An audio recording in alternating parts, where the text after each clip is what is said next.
Hello everybody, this is John Evans and you're watching another episode of Mid-Mod Money, the show that teaches you how to buy and sell vintage items for a profit. Thank you for tuning in to this very special episode because it is the episode we give away something at the end.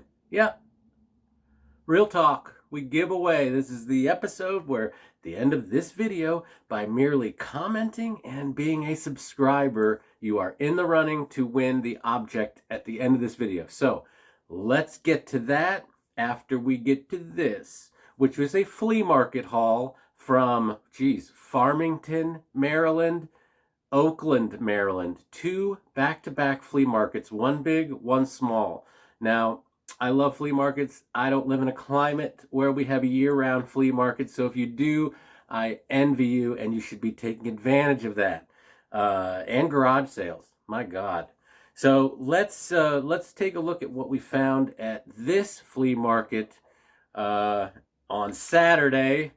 First thing I found, man, right out of the gate, $2. I don't know how often I have to say it, but vintage mushrooms sell quicker than anything. I mean, go to eBay, look at vintage mushrooms. Everything has bids on it. Everything's gonna sell. So vintage mushroom, strong market right now. These were $2. I'm going to sell them for $18 dues. Yes. And same guy had these two clown. Look at these. Two clown salt and pepper shakers. One happy, one sad. That's life, isn't it? This is the yin and the yang. These two guys belong together. They're hand painted. They were $2. American, and I'm going to sell them for $16. Yes, indeed, because they're weird and adorable. Next thing I found, this is more practical. This is the second one of these we've had in a couple weeks, actually. This is a matchbox holder. You put the big matchbox in here, pull the matches out one at a time. This was $4. See, he asked 5. And I said, would you take 4? I was playing hardball that day. And he did. He knocked $1 off the price. And I bought it because these sell pretty well. And lime green always sells well. So anything lime green, you can't go wrong. We are zipping through this because we have so many things to show you. Oh, snap. These are butterfly glasses, clearly. Tapered butterfly glasses. These come in all kinds of sizes. This is the largest of the sizes. I paid 50 cents a glass. $2 for all 4. I paid $2 and I will sell them for $16 because I have sold this pattern before and I kind of know what they go for. $15, $16 out the door for 2. Next thing I found was this Fred Press dish with wood handles. Beautiful. Gold. I don't know if you can see the Fred Press. Where is it? Right there in the corner. Right there. Fred Press made cocktail glasses and they're real expensive. And so this is real mid-century modern kind of vibe. So this will go for probably $18. She wanted 7 for this and I got her down to 5. I had to combine it with some other things. And the reason 5's a little bit of an overpay, but I combined it with a few other things. One was this beautiful Santa Fe pottery piece. It's Santa Fe pottery. It looks like a desert. Just a little wall hanging thing. It's awesome for $3, but I got it down to 2 because of the Fred Press thing. And I combined it with this brass horse that she wanted 5. And I got it down to 4. So I spent about $20 with her in total. And the coolest thing that I got, this brass horse is about a $20, $18 to $20 piece. So in case you're wondering what the market is on brass animals, it's pretty strong. But the thing she had that I wanted the most, which is why I didn't mind overpaying a little bit on a couple of things, was this, which I ended up getting for about $5. And it's just a dish. It's just this weird dish that has a tiny little handle on the top and I don't know what it does. I don't know. I mean, I'm not going to make the joke that you could put your weed in there. Oh, you could. I mean, theoretically, it is just a holder, and it's just fascinating looking. You could almost say it has its own energy. It is flying saucer in nature.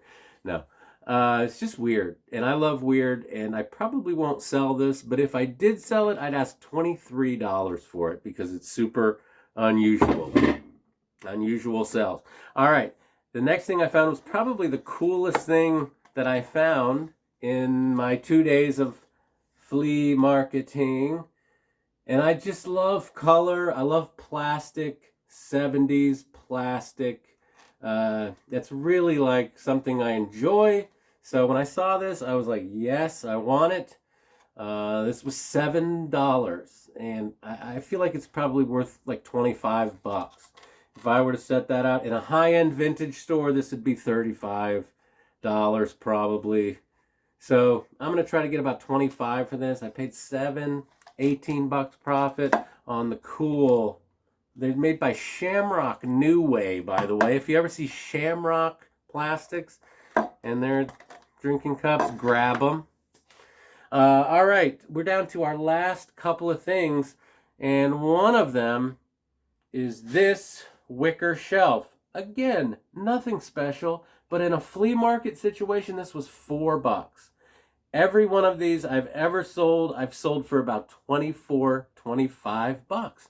So this was $4. I'm going to make $20 by just setting this in the booth at the antique mall. Easy peasy.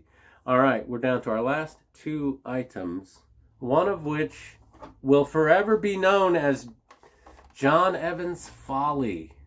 This record player. And I know it looks like a radio, but it isn't. It is a portable record player. Now, I know what you're saying. You're like, but where is the needle? Well, this arm is tucked away inside. This comes up and plays the record. Now, the problem with me getting it out right now is the cartridge is not attached to the arm. So I am not touching this until I take this to a guy named Vince, the needle doctor in Pittsburgh, and for $25 he will diagnose and tell me if he can fix this. If it is fixed, it's worth $100. If it is not fixed, it is worth $10 because that's what I paid for it. And when you pay $10 for something in a flea market and it has no resale value, that's called a folly. And oftentimes you get into a folly with something that you love. Me personally, record players. Not the first non-working record player that I own, I can assure you. But I love vintage electronics, so I always want to take a chance on it. I paid $10 for this, and it does not work. It spins. Yeah, it spins, but the sound does not come out of the needle. So we're down to our last thing, and another tale of woe in a way. My final thing is cool, but something happened on the way to bringing it back to my car. This is a hanging lamp, okay? Right? It's got a chain, flowers, hanging lamp. It's worth about $60. But as I got it back to my car, I didn't realize that it had only one screw attached to the globe, and it fell out right next to my car right before I got it in. And so, yeah, it was devastating at the time. But then I looked around at all the cool stuff that I'd found at the flea market, and I was like, well, it's, you can find another globe, and I will find another globe at like a restore or a reuse center somewhere that sells industrial lighting fixtures and stuff like that, vintage. I would like it to match. So I paid $5 for this lamp, which is, I mean, it's a hanging lamp with flowers all over it. Not my cup of tea, not my particular taste, but there are people who will pay $60 for that lamp. So if we look at everything, I spent $53.